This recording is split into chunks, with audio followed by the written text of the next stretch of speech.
everybody that I know that really likes pickles and ranch is exceptionally attractive. Whoa. Do you like pickles? I like pickles. I really like honey, like the butter pickles. Okay.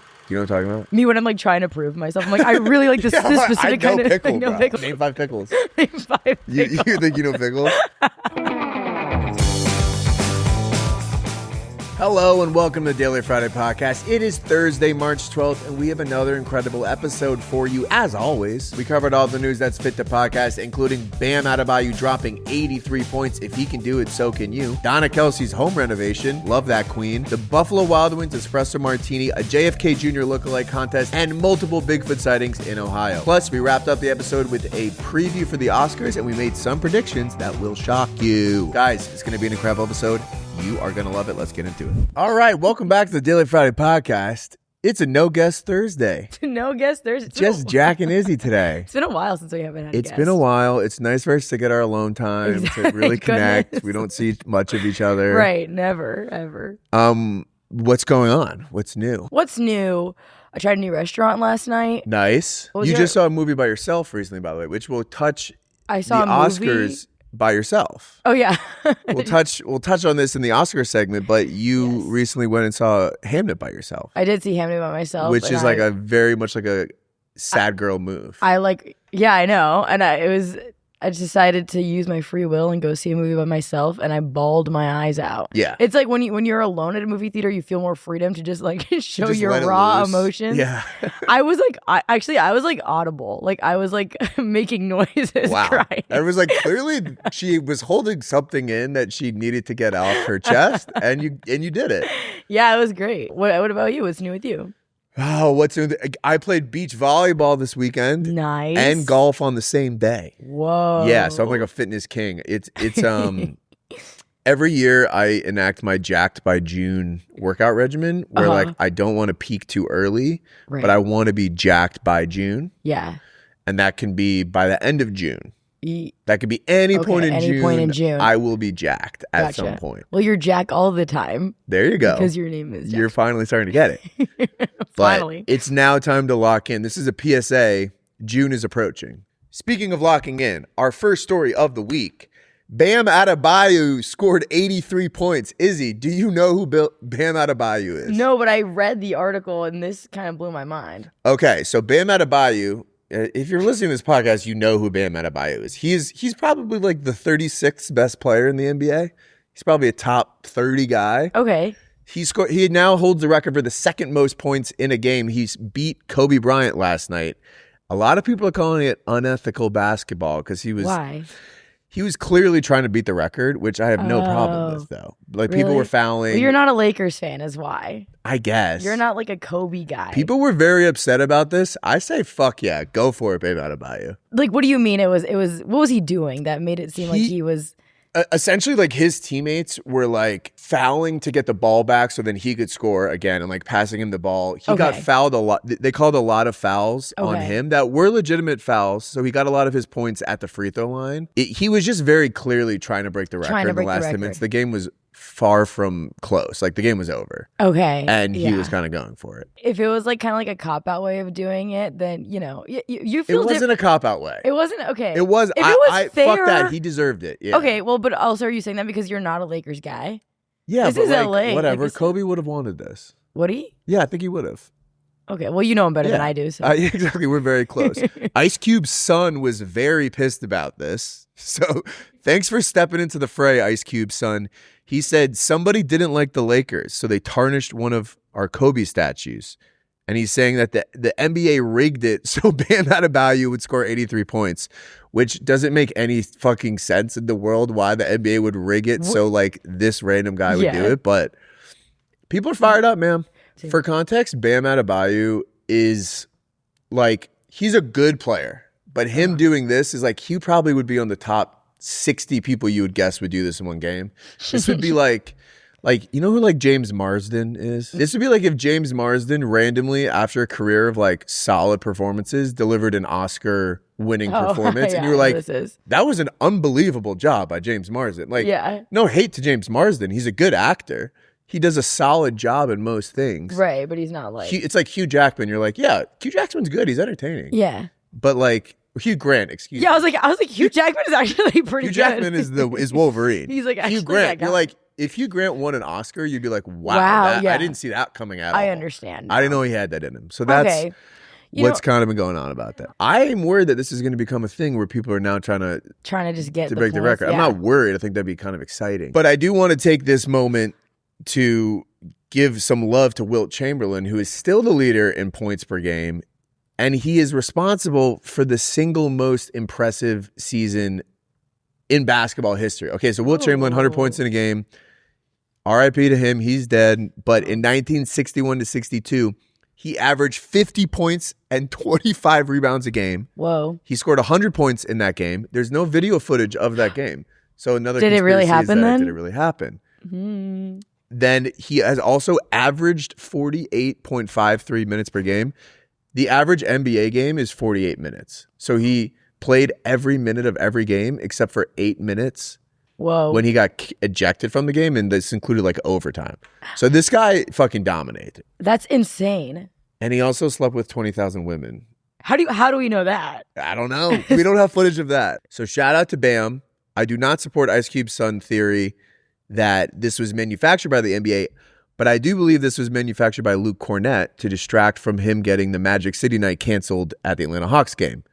Am I speaking any sort of English? No, I was like, you could be. Do you know? Okay, so Magic City is this really famous strip club in Atlanta. Okay. And they're known for their lemon pepper wings. Like they've really good like hot wings. That's what they're known Low for. Key, they actually are. I went there in like 2016 with my friends. Like we were in Atlanta for a work trip, and we went to Magic City. And we like got the food, and I was like, "These are actually like insane. Literally, these are the best food I've had in my entire life." Wow!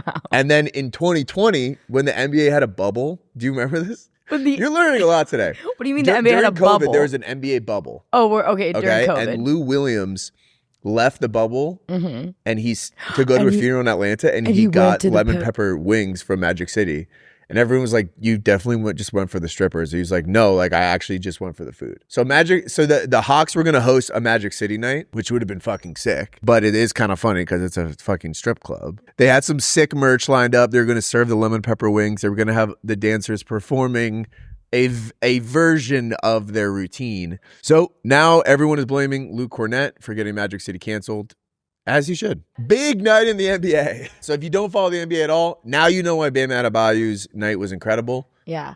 Also, he has a cool name. He does have a cool name. And his wife is an even better basketball player than he is. Really? His wife is like probably the best player in the WNBA. Wait, that's really cool. So they're like a power couple. Legitimately. Everybody, let's have our 83-point game this weekend, right? Yeah. Yeah, Izzy. This would be like, everyone's like, whoa, Izzy was actually really fun and cool this weekend. It's like, that's definitely the equivalent. Izzy actually stayed up past midnight. Yeah, Holy it's crazy. The 83-point game. Bam Adebayo is a 6'9" giant roaming across the country, which transitions to our next story. Bigfoot sightings have hit Ohio. I don't believe this at all. You don't believe it? No. Do you? Izzy. 6 reports in the same day to the Bigfoot sighting. Well, this is in Ohio. This is near Akron, Ohio. They observed a 9-foot-tall brown male. 9 feet tall. Okay, I'm going to read through the timeline of events. 9 feet tall? March 6th, 12:23 p.m. A local researcher observed a 9-foot-tall brown male standing 120 yards away. The creature displayed high situational awareness and retreated at a high speed once it realized it was being watched. So it's got like elite athletic tendencies, situational awareness. It knows what's going on. March 7th, 10:52 p.m. A second witness reported an 8-foot figure with long arms and dark brown hair. He heard heavy rhythmic footsteps and a deep vibrating grunt that preceded a forest hush. Physical evidence in the form of oversized muddy footprints located at the scene. Then a sighting on March 9th. An 8-foot Sasquatch covered in black hair. Another sighting on March 9th. Another sighting on March 9th. All describing this figure with a stilt-like gait and a shoulder pivot and a strong musky odor. It's like Me as fuck, bro. It's like literally just some guy, and he's like reading this, like crying. He's like, I think I smell musky. What the fuck? At least I think he's tall. Yeah. So there were no photos captured of this, which, you know. Are any of the stories real today. There's no photos of anything. Yeah, at all. true. This is as real as Wilt Chamberlain's 100-point game. Yeah, exactly. We Think don't know about that. if it's true. What sucks is like now in the era of AI, like we've only ever captured blurry photos of Bigfoot. If we were to capture like a clear photo of Bigfoot, no one would believe Nobody it would believe it at all. because it would seem I like wouldn't believe it. AI. Yeah. Do you believe this? I What do you think actually happened? think that one person saw it and then people just like called in to like fuck with this person. And it's maybe just the same fucking person every time. Do you believe in the Loch Ness Monster? No. Okay. Do you? I think that's more likely than Bigfoot. I think Actually, you're so right. I think both Loch Ness and Bigfoot are possibly like really prehistoric animals that have just like been the last surviving thing Totally. that people kind of see sometimes. Yeah. I don't think Bigfoot is in America. Like, you know, there's like uncontacted Amazonian tribes and African tribes. Like, that's where I would assume something like this existed. Maybe, yeah. Not the woods of Ohio. The Bigfoot conspiracy alleges that a large hairy-like creature exists in the wilderness but is hidden from the public by government cover-ups, scientific suppression, and its own supernatural interdimensional nature. I am such a fucking sucker for conspiracy theories because I'm like, yeah, that's probably fucking true. Probably true. The government doesn't want us to know. This is the problem. We talked about this with Strider last week. It's like when the Epstein shit is like pretty much real. Like all the conspiracies, it's like real. anything it's like, could you're be. like, why isn't Bigfoot real? It's funny because like what's up with Bigfoot that he needs his like identity needs to be hidden by the FBI? Yeah, like, totally. It's Like, we what- can know that like elephants exist but not Bigfoot. Yeah, like, what is it- bro doing? Yeah, what Like, is he doing that we can't know about? What is his deal? I will say it's interesting timing because this week Apple iOS is releasing new emojis. One of those emojis is a large Sasquatch-like creature. Now I get it. Now, this could be how they reintroduce it to the public. This is a publicity stunt. This is a publicity stunt. This is a viral marketing scheme the viral for the new Bigfoot. What do you think of some of these new emojis, by the way? We Okay. got a ballet dancer. Do not show this to Timothée Chalamet. He's going to be fucking pissed. You'll riot. And a face going like, You know what? It looks I like can't describe this to the audio. it looks like the no Chick-fil-A sauce girl. You know what I mean? No, let me You know see. the Jack. No you never Chick-fil-A know sauce, these bro? references. Is this like the? Look at this. Oh yeah. How do you not know this? I do know this girl. Oh, you do. That when she does the face. That's the emoji. Wait, that is the emoji. That's the immediately when I saw it, I was like, What that's, situation would you send that in? like if somebody tells me like something crazy, I'd be like, what? And I'd send that emoji. What are your go-to emojis right now? Like, what have you been using? I always use the emoji with like the squiggly eyes. Does that mean like I'm just like awkward? No, I'm just like always confused all the time, or like if I'm like busy or something, I'll be like, sorry, I haven't responded. I've been so busy all day with like little like squiggly eyes or whatever. I like to use the one where the salute. I love the Salute's salute. really good. Obviously the handshake because you work at Friday Beers, Right. And I like when they go in like steam is coming out of his nose. It's like, let's go. Some of these are pretty good. There's an orca. There's a ballet dancer. There's what looks like a Looney Tunes exploding thing. A treasure chest. Yeah, I see some potential for that Looney Tunes one. Yeah, that's pretty good. And a trombone, which I'm not sure what situation I would use that. I'm thinking like Hirgi. We're getting dinner tonight. You know what I mean? That's like for like a partiful. Exactly. Yeah. And the Bigfoot also has like good potential. The Bigfoot is an interesting one. Like, when would you use the Bigfoot? Like, if you see someone that you like never see like once a year. Or like you see like your coworker. Like when I walk past you at Bell's, I would send a picture of you, send that emoji. Yes, be, like, I actually sighting. kind of like that. Or like a guy ghosts you and you like Bigfoot sighting. But like, I don't know how you would respond to that, but whatever. We are locked in on Bigfoot. We are locked in on the new iOS emojis. Can't wait for these to drop. It's nice to mix it up a little bit. There's nothing sexier than using a good emoji. Yeah. Right? Speaking of sexy people, there's a JFK Jr. lookalike contest and no one looked like him. I love this story. Did you look through some of these pictures? I did see some of these photos. So here. this is coming off the heels of the new Love Story show that kind of is a very fictionalized reimagining of the JFK Jr. Caleb Bassett Kennedy relationship on Hulu. So the lookalike contest, some of these people just simply do not look like him at all. They don't have the same color hair. They're completely different builds. They're balding.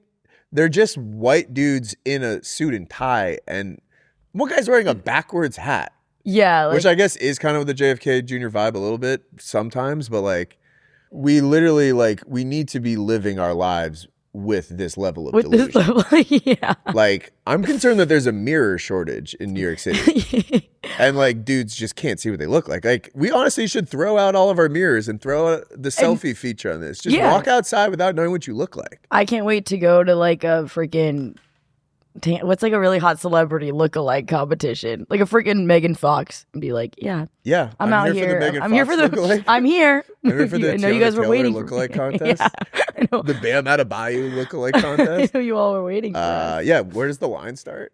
Yeah, like, can I just cut? You don't need to like see anybody after. I often wonder, like, do these people know what they look like? Yeah, this is crazy. Like, who sees this and is like, they're like, not. I mean, not that they're bad-looking guys or anything. Like, you just don't look like him at all. It's also interesting, like, ancient people had no idea what they looked like. Like, mirrors weren't that big of a thing. They could, like, look in, like, a water reflection. You think that's an accurate... so why'd you go in the bathroom, clog the sink, and look in the water and be like, oh, I got something on my teeth? Like, mirrors became truly common and affordable for the middle class during the 19th century. It would be nice to not know what I look like every day and like not constantly like be thinking about how you're being perceived. Do you think you'd be moving differently if you didn't know what you looked like? I think I would be. I think one of the downsides of like working in social media is like I'm constantly like looking at my own face and editing what I'm saying. Like, I would just love to have no idea what I look like. Yeah. Yeah, JFK Jr. is one of the hottest guys in the world, and just realistically, you're not going to look like him. But if you do want to look like him and you want to get your body in prime shape for the summer, it is time to slurp down our fourth story of the day, Buffalo Wild Wings' new protein espresso martini that is wing flavored. Pretty cool. This has muscle milk in it. Okay. Wing flavoring, an espresso martini. So you can get drunk, jacked, stay awake forever, and you get your wing flavor as well. That's all the four main food groups. I really don't like this. And it's why not? What do you mean? How quickly do you think you would like shit your pants out the second you had this? Like, immediately. Within a second? Immediately, yes. And this is really disappointing because I love espresso martinis, and this is really sad. It also like breaks my heart that I feel like a lot of the people at this company would probably like think this is the coolest thing ever. You're speaking to one of those people because I think it's awesome. I love when it's like, these are like all separately good things, but like just because you combine them all together doesn't mean it's good. It's like, I like hot dogs, chocolate cake, and like tequila. It's like, it doesn't mean you like put them all together. Put them all together. Yeah, this is awful. I do kind of like, so I think instead of a tahini rim, it's a wing it's like flavor. A Cheeto dust. Cheeto dust. That's what it is. And then they put the little logo on top, which is kind of a nice element touch as well. It's a nice touch, yeah. The espresso martinis have really like taken over the entire world. Good. Like those kind of came out of nowhere. I do appreciate those. It's like the elevated Red Bull vodka. Totally, yeah. They've taken over my world, that's for sure. Yeah. When did those become a thing, actually? Espresso martini. Espresso martinis have become the new it drink as recently as the 2020s. Wow. Like these didn't really exist when I was like your age. It was Red Bull vodka or Red Bull Jameson, which is what we would have. Jameson. Wow. Fucking badass, dude. So you eat that, you're going to shit your pants forever. Other food news that we can touch on really briefly. Yeah. Hidden Valley Ranch is hiring a ranch ambassador to travel to Europe and test ranch. Wow. That's kind of cool. Kind of cool. I think this is actually the best thing I've ever heard.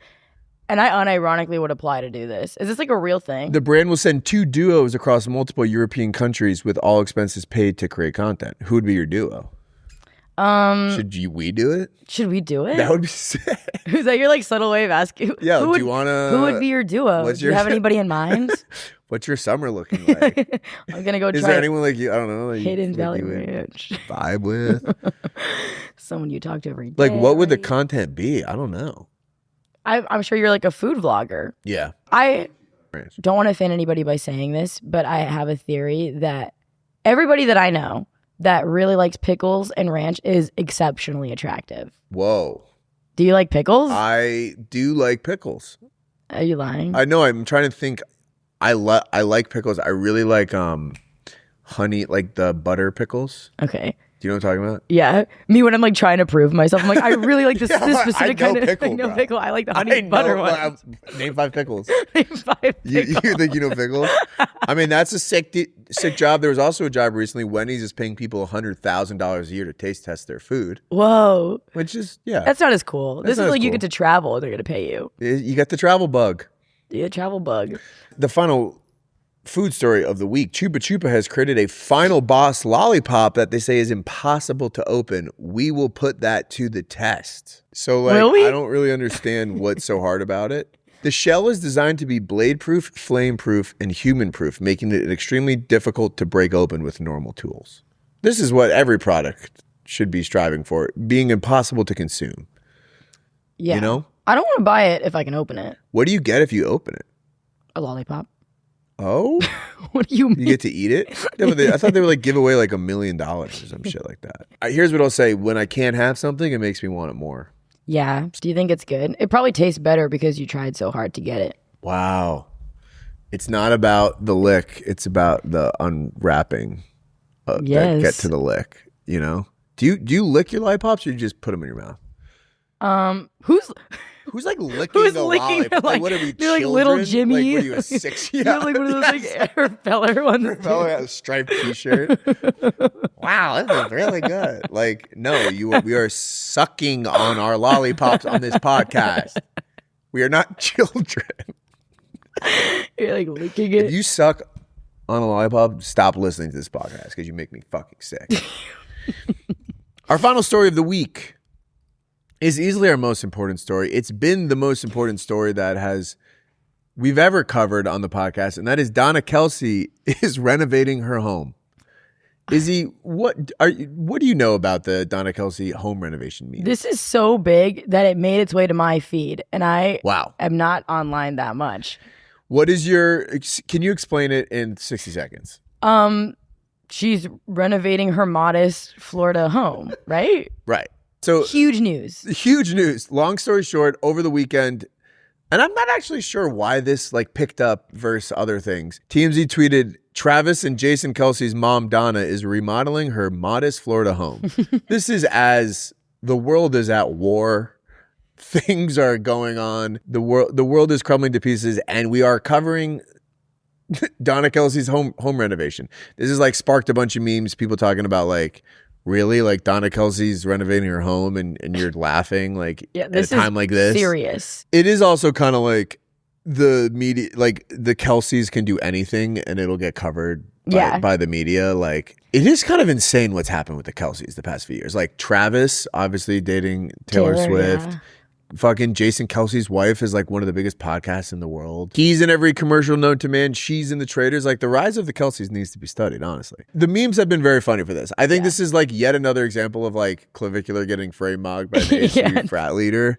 That it's like there's so much shit going on in the world that like to pretend that you actually really care about something stupid is kind of fun. This is our little coping mechanism. Yeah. But like, to be fair to TMZ, like this is the kind of thing they put out all the time. Like they're constantly putting out stuff like this. TMZ has since leaned into it and been posting stuff like us after posting that Donna Kelce like remodeled her home, like closed their computer and like opened it up to like 1 million responses, so funny. Which is pretty funny. You know, good for her. I'm sure the renovation's going to be gorgeous. I'm sure it will be gorgeous. And honestly, like knowing how this shit works, like it's probably going to get on some fucking like House Hunters reality show and get covered. Yeah. I actually low-key am a little interested in how the house looks. Me too, because you know it's going to be bomb. Yeah, now I'm actually it's going to get sponsored by Home Depot. I wonder if she'll like trick it out, because right now it's a modest Florida home.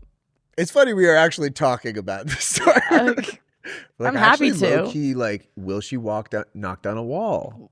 Is she gonna add another room? Like finished basement. What? Yeah, tile, hardwood, carpet. What's the one thing that you want her to add to her house? A slide. Big slide. A slide would be huge. Big slide though.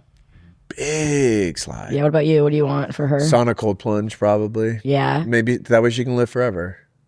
She will. Like she is. Oh, right. Sorry. Yeah. She is. Okay. So to live even longer than forever. Okay. Yeah. That's good. Guys, that's the top 5 stories that you need to know this week. We're going to kick it over to a quick word from our sponsor, Voodoo Ranger. Guys, we are a few days away from Selection Sunday, which means we are so close to tournament time, and I can hardly wait. I want to see some Cinderella teams emerge this year. I've got my eye on the 11 seeds. There's always something about those teams that seems to hit. Did you know that 50% of 11 seeds have beaten 6 seeds in the last 4 years? That's pretty crazy statistics. This tournament, that's going to matter more than ever because you could walk away with $11,000 in your pocket. How, you are asking? Well, I'll tell you. You can do it by drinking a Voodoo Ranger G-Force, 11% ABV. That's completely bonkers in a complimentary way. Upload your receipt at beton11.com and you are in. If an 11 seed wins in the tournament, you could win big. One lucky fan wins $11,000 plus 1,100 fans win $5 to put towards another round. That's only if you buy Voodoo Ranger G-Force, upload your receipt, and an 11 seed wins. You must be 21 or older. Please drink responsibly. No purchase necessary. See full rules at beton11.com. And now, back to the episode. Thank you, Voodoo Ranger. We love you very much. Guys, this Sunday is the Oscars. If you're going to an Oscars party this weekend or you're seeing people, here's some things that you need to know to sound smart or just if you want to watch and know what's actually going on this year. See, that's what I need. That's what you need. Yeah. Because you're not a big movie head. No, and this is good for people who haven't seen all the Oscar films like me. Like you. Because then you're kind of up to date and you're in the know without all the time spent. Exactly. This is the 98th Oscars ever, and the second Oscars hosted by Conan O'Brien. Wow. I love Conan O'Brien. He was very funny last year. He is hosting for the second time this year. Mm-hmm. Here's a fun fact that Izzy dug up. The Oscars is going to be on YouTube in 3 years. That's crazy. That's actually really insane. The last one that's going to air on ABC is the 100th anniversary of the Oscars in 2028. And then after that's going to be on YouTube until 2033. That's like nuts. Honestly, like what is the difference? It's probably going to be the same exact fucking thing. I mean, I love an award show. There's been a lot of award shows this year. As a meme creator and a meme man, award shows are incredible for memes. Totally. Because you get a lot of like reaction shots. Yeah. People like crying, which is a great meme reaction. Yeah. People giving a speech, holding up an award, like me with the award for most beers drank. That's just like so Friday beers of you. But it's great for the meme culture, but it's great for culture as well. Yeah. It is nice to have an event that we're all kind of talking about. We're going to go through all the best picture movies. Right now, essentially, though, it's kind of a 2-movie race for the best picture. It's between Sinners and One Battle After Another. Yes. Marty Supreme has been in the conversation. Marty Supreme actually went 0 for 11 at the BAFTAs in awards. Whoa. Which is a Tony Snell stat line. Dang. That's a reference that you won't understand. It's a sports but it's one, basketball. I'm sure. Okay. But personally, of the movies that I've seen this year, I got to give it a One Battle After Another. And I think Sinners has been making a big push lately. That's what you're saying. It was having like a It's having a resurgence. Okay. So one thing that they'll do is, so the Oscar votes are already in. Okay. So that was in last week. Yeah, so the winner exists. The winner exists, and a lot of these publications will like interview people anonymously and like ask them who they voted for and why. And it seems like Sinners is starting to make a late push. Oh, okay. This is a fun fact to share with your friends and sound smart. One Battle After Another versus Sinners. Okay, so no film in history has won at the Critics' Choice, Golden Globes, BAFTA, ACE Eddies, DGA, PGA, WGA. These feel like corporate acronyms. Like I'm just making shit up. I promise I'm not making it up. I'm reading it from an article. Along with at least one SAG prize. No film that's won all of those has ever lost Best Picture. That's One Battle After Another has won all those. However, Sinners holds the ACE, SAG Ensemble, and WGA titles, and no film has lost with that combination either. Okay? So they're both set up to like win. High level, the Oscars is the final award show of award season. There's a shitload of award shows. Both of these have kind of been dominating in different categories. Yeah. And so no matter who wins, it'll be historic in that way. Exactly. Personally, I'd give it a One Battle After Another. I did like Sinners. I'm just not a big vampire guy. Yeah, I didn't see either. So, which is also another insane stat. Did you see that there's a new voting rule? Yes, that is a new thing this year. For the first year, voters have to actually watch the movies, which What? Do you mean they weren't watching it before? You have to like prove that you watched it. Right. Which, like, that's actually blows my mind that people never did it. But that's why half of these fucking things happen is that people aren't watching. This is how most elections happen, by the way. People aren't, like, actually aware of the issues. They don't really know what's going on, Not to make it political, but, you know. But it's oddly similar, yes. This is how the MVP award happens in the NBA. People aren't watching every game like our boy Ryan Russillo. They're just following along on ESPN and voting. How does somebody get into this like voting circle? Let's see. How to become an Oscar voter. You are an established film industry professional, actor, director, producer with a significant body of work. And you have to be sponsored by 2 existing members for the Oscars Voting Academy. So you have to be part of the Academy of Motion Pictures, Arts, and Sciences. Gotcha. How many movies do you have to watch? You have to watch all nominated films in a category to be able to vote in that category. Okay. This includes viewing all 10 Best Picture nominees and all 5 films in other categories. So people are going to actually be voting on them this year. The other battle that is going to be very close is going to be the Best Actor battle. Speaking of previous award shows, there's been kind of a back and forth with people that have been winning these awards. So in the Golden Globes, the actor from Secret Agent won Best Actor, but Chalamet won for Best Comedy Musical.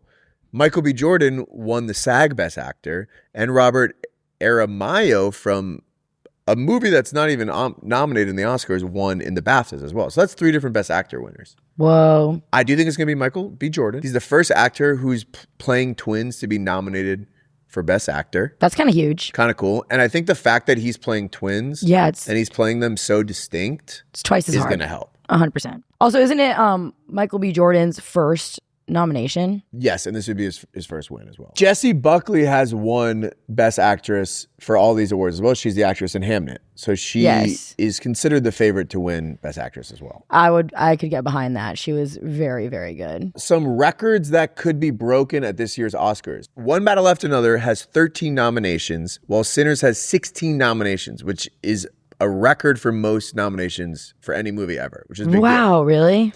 If Ryan Coogler wins Best Director, he'd be the first Black director to ever win. Wow. So shout out that. Awesome.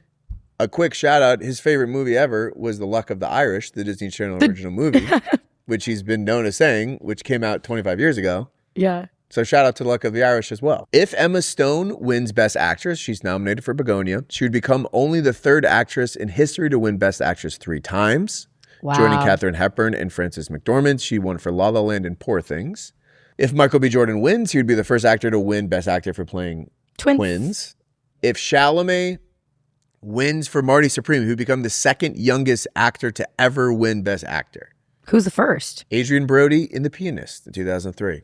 Wow. A lot of the discourse with Chalamet has been like around his press tour versus performance in this. And I think he's going to get dinged for that a little bit. I have seen some anonymous things where people have also been like, his press tour bothered me. His comments about the opera happened after voting was completed. So that's not going to affect him. Oh. But I do think in general, there's like a weird thing in Hollywood where if you're trying too hard to win awards, people like don't want to give it to you. Yeah. And because he's so young, a lot of times they're like, he'll get one at some point. He's been nominated 2 other times for Best Actor, hasn't he? Yes. He has been nominated before. He might explode if he doesn't get this one. He's going to blow into a million pieces. Yeah. And Kylie Jenner is going to have to nurse him back to health. If Sean Penn, who's nominated for One Battle After Another, wins, he will become the 4th male actor with 3 acting Oscars, joining Daniel Day-Lewis, Jack Nicholson, and Walter Brennan. He's nominated for a supporting actor role in One Battle After Another, which I actually think he will win. No matter what happens in the Best Casting category, someone will make history because this is the first year that is a category. That's super cool. Which is cool. I don't know how you evaluate that, though. I mean, like how good everyone, like how works together. How it felt, I guess. Yeah, I mean, you're like they were perfect for that role. This is the first like new award that they've added to the Oscars since 2001. So it's been 25 years. One thing that I am hoping for is a crazy moment that we can meme into oblivion as a meme boy. Let's go through some of our top 5 favorite meme moments in Oscars history. You got to start with the slap. I mean, this is the greatest moment. I still cannot believe that this happened. I talk about this all the time. Chris Rock got the living shit slapped out of him by Will Smith. Keep my wife's name out your mouth. And then he went on to win Best Actor later in the night, which is like the craziest part of this entire thing. I didn't know that. Yeah, it's like they couldn't really kick him out because he was going to win. And then he went on to give a speech, which people forget about. After this, he kind of was like talking about how he was embodying Venus and Serena's dad's character by like being really protective of the women he loves in his life. Like referencing how he literally just slapped Chris Rock. Was he like trying to cover up, do you think? And I think he was like really emotional and he didn't really like say sorry about that.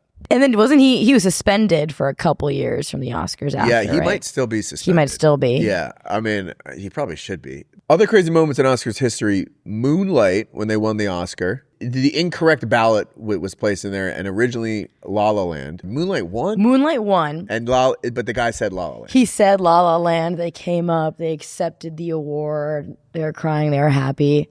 And then they had to be like, wait, actually, just kidding. It was Moonlight. Another crazy movie, John Cena in 2024, naked on the stage in what was kind of seemed like a Hollywood humiliation ritual. Yeah. That's what everyone was saying at the time. I think it was just a stupid bit that didn't really work out. It was a bit because, do you know like the background on it? The streaker? Yeah, they did it because there was a streaker like back in like the 1940s or whatever for the Oscars. So they're like, this will be a fun homage to that. A reference that we all remember. Of course. The streaker from 70 years ago. There's always like bits during these like award shows that don't always go over that well. It's like two presenters are like sharing a mic and like doing dialogue. And it's like, okay, just let Conan O'Brien do it. Let him handle it. I like when people try though. Yeah. It's fun.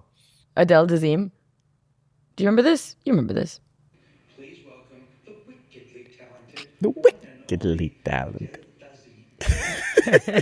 Thank you, John Travolta, for pronouncing her name correctly. I feel it. Something this year is going to be I feel it too. insane. But not like what insane. is your prediction for something crazy that will happen? I don't think it's going to be like insane bad. I feel like it's going to be like insane silly.